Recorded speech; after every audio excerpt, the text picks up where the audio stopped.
Welcome to Narayana coaching. आज हम बात करेंगे बेटा, बहुत सारे बच्चे का कमेंट आ रहा था कि जो हम टेंथ का सीबीएसई का सर पेपर हो गया और ये जो टेंथ और 11th में जो मैं नीट जेई का जो तैयारी करूंगा, इन दोनों के बीच में जो गैप है, इस गैप को कैसे फिल किया जा सकता है, इस गैप को कैसे मेंटेन किया जा सकता है, क्योंकि टेंथ का लेवल यहाँ पे और 11th का लेवल यहाँ पे, इन दोनों के बीच का जो जर्ग पॉइंट है, इस जर्ग को कैसे मेंटेन करें।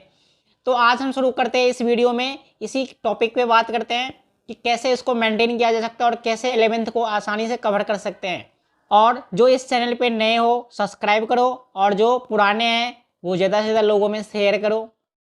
Welcome to Narayan Coaching. तो आज हम बात करते हैं बेटा, जो टेंथ जैसे बच्चे का कंप्लीट हो गया तो आपको करना क्या है बेटा, इस टाइम पे आपको 1 मंथ आपको थोड़ा सा मेहनत करना है।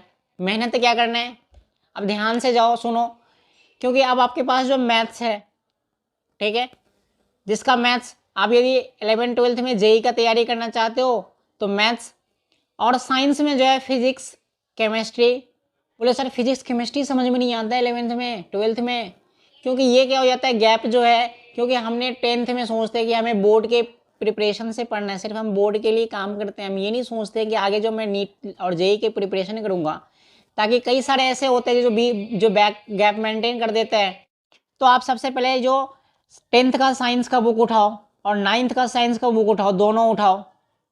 9th में यदि आप केमिस्ट्री पोर्शन देखोगे तो केमिस्ट्री में आपको ये दे रखा है, एलिमेंट्स नेम दे रखा है, ये एलिमेंट्स नेम याद करो।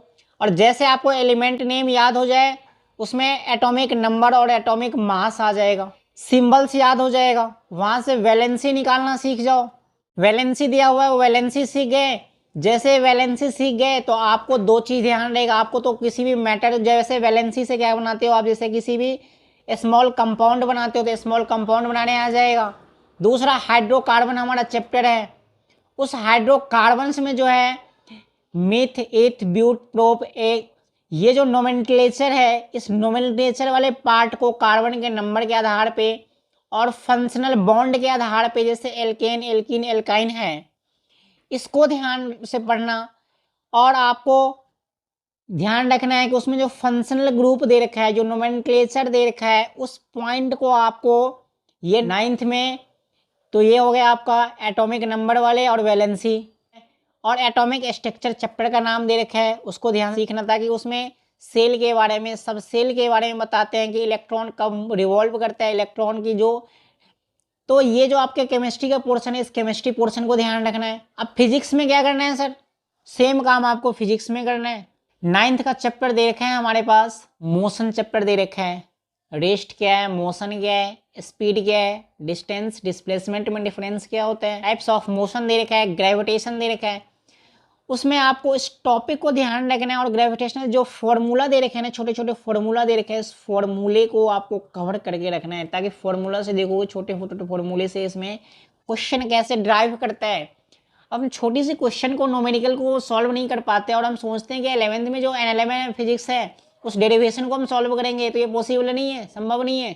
तो ये जो गैप मेंटेन है ना, ये गैप मेंटेन करने का सही तरीका यही है कि आप जो 9th है और 10th में जैसे फिजिक्स में दे रखा है और लाइट चैप्टर देख रखा है, इस लाइट में, और आप दूसरे चले जाओ, आप एनर्जी वाले पावर है, वर्क एनर्जी पावर है, उस वाले टॉपिक्स में चले जाओ। उसके बाद एक और इलेक्ट्रिसिटी है। ये तीनों में फॉर्मूला जो दे रखा है, उस फॉर्मूला में देखो, फॉर्मूला में छोटे छोटे क्वेश्चन दे रखा है, आपको इंडेक्स क्वेश्चन में दे रखा है। ये जो इंडेक्स क्वेश्चन है, इस इंडेक्स क्वेश्चन को सॉल्व करो और फॉर्मूला याद रखो, ताकि ये जो आप 10th में और 9th का जो नोमेरिकल सॉल्व करने लग गए ना, तो आपको जो कॉन्फिडेंस लेवल है बहुत ज़्यादा बिल्डअप होगा। और जैसे कॉन्फिडेंस लेवल बिल्डअप होगा तो आप जो 11th में नीट और जेई की तैयारी करोगे, तो वो जो आपका जो गैप मेंटेन है ना, वो गैप मेंटेन आपको कॉन्फिडेंस देगा, आपको अंदर से एनर्जी प्रोवाइड करेगा कि ये चीज़ों को मैं कर सकता हूँ। नहीं तो आप वहाँ पे नोमेरिकल कभी देखे नहीं और यहाँ पे नोमेरिकल देख रहे हो तो आप क्या हो जाते हो, डिप्रेस्ड हो जाते हो। और फिजिक्स केमिस्ट्री को तो वैसे करना है। मैथ्स में वैसे आपको फॉर्मूला जो दे रखा है उस फॉर्मूला को ध्यान रखना है, उसमें नोमेरिकल जो पार्ट है उस फॉर्मूला को याद आगे ड्राइव करना है, ताकि आपको जो कैलकुलस है। और जैसे आप 11th में जाओ तो आप सबसे पहले फिजिक्स को सॉल्व, नोमेरिकल सॉल्व करने के लिए आपको मैथमेटिकल टूल्स का ज़रूर ध्यान रखना, क्योंकि मैथमेटिकल टूल्स नहीं आएगा आपको तो आप कभी भी फिजिक्स को समझ नहीं पाओगे और फिजिक्स के चक्कर में आपका रिजल्ट सबसे ज़्यादा खराब होता है। कोई भी टॉपिक पे आप लोगों को परेशानी आए तो आप यूट्यूब पे कमेंट करो ताकि मुझे इस वीडियो बनाना है। और अब हम बात करेंगे अगली वीडियोज में।